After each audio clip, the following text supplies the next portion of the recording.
Who is lying to you about Ukraine? On July 8th, Russian missiles destroyed Ukraine's top kids' cancer hospital.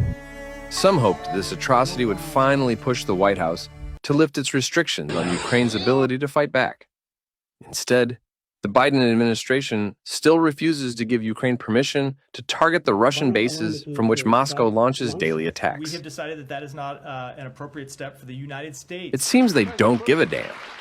The White House boasts about billions in spending, yet still prevents Ukraine from defending itself effectively. The Biden administration's deception fuels opposition. Seeing opportunity, politicians like J.D. Vance rightly question the White House's accounting. Where's this money going? And people about exactly what we're spending and how much we're spending. 2023 was the best year for American defense sales. Someone is profiting using Ukraine while refusing to stop Russia. The White House even grants sanctions waivers to Russian banks in the oil industry.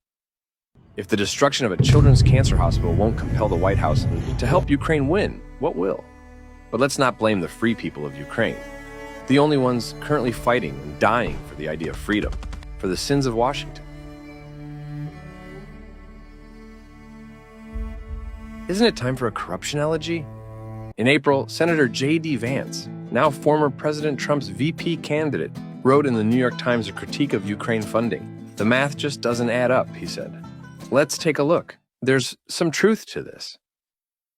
President Biden wants the world to believe that the biggest obstacle facing Ukraine is Republicans and our lack of commitment to the global community. This is wrong. Even after Russia attacked a kids' cancer clinic in KYIV, Biden, or whoever's is setting the policy, won't let Ukraine hit Russian missile launch points on Russian soil. Ukraine's challenge is not the GOP, it's math.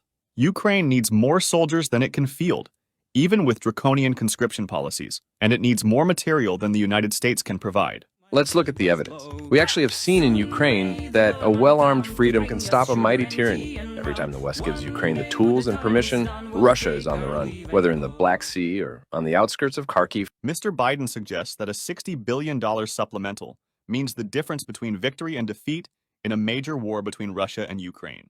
$60 billion is not just a pile of cash. Much of that is the valuation of old weapons that the USA is giving to Ukraine, weapons that the USA is not using.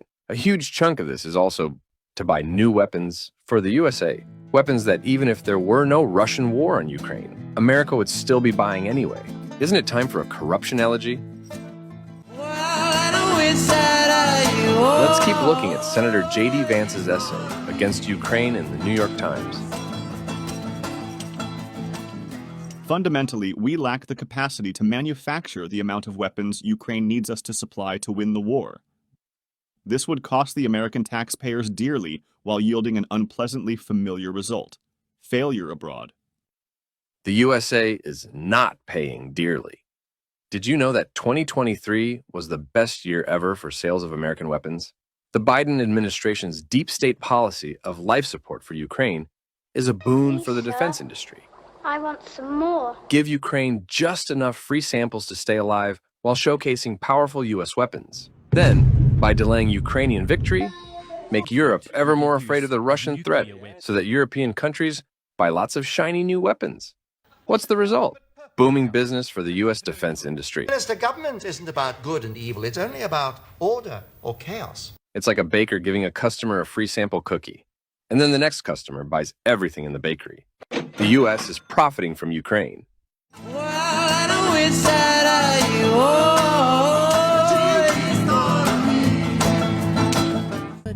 A Corruption Elegy, Part 4, The Moral Principle.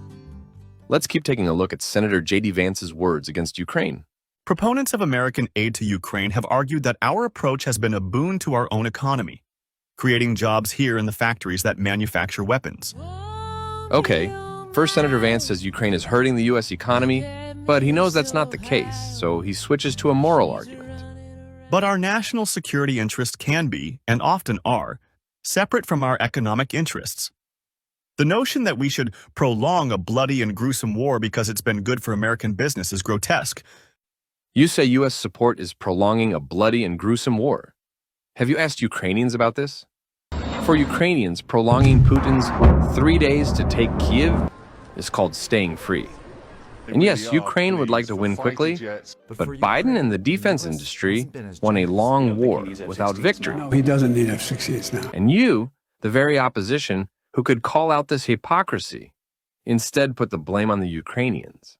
J.D. Vance, you wrote Hillbilly Elegy as a tribute to the people of your home state, Ohio. You might not make it, but you sure as hell won't if you don't try. Your misrepresentations of Ukraine's fight for existence are leading to a freedom elegy in Europe.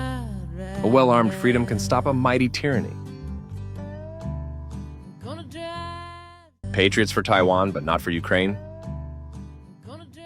In an April 2024 New York Times essay, Vance wrote, Take the Patriot missile system, our premier air defense weapon. The Ukrainian President Volodymyr Zelensky and others have indicated they need thousands of Patriot interceptors per year. You don't need thousands of Patriot batteries to make a difference. KYIV city is largely protected because of the Patriot missile battery, whereas Kharkiv, Dnipro, and Odessa are sitting ducks. Just send a few to start protecting these cities, to make up for the Republicans and Democrats who actively de-armed Ukraine since 1991.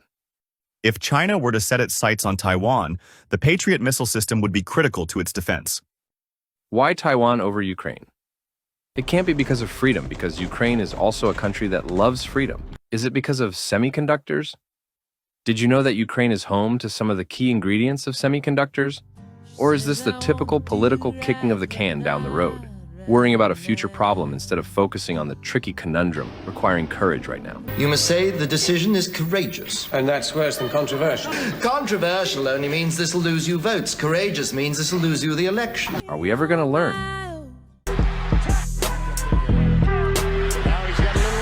J.D. Vance suggests that Ukraine should just give up because the odds are against them.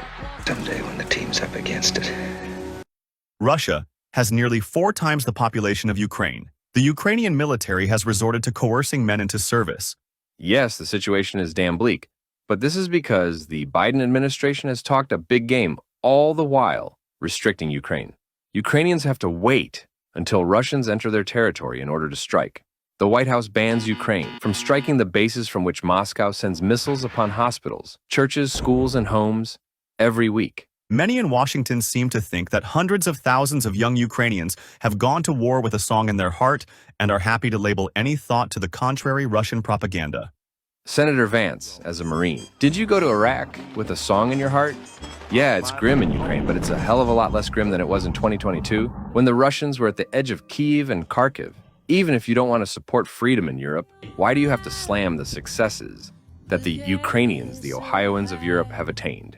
Maybe Ukraine can help Americans feel good again. Senator Vance, some suspected that in your book, Hillbilly Elegy, you were willing to throw your own people under the bus for a good story.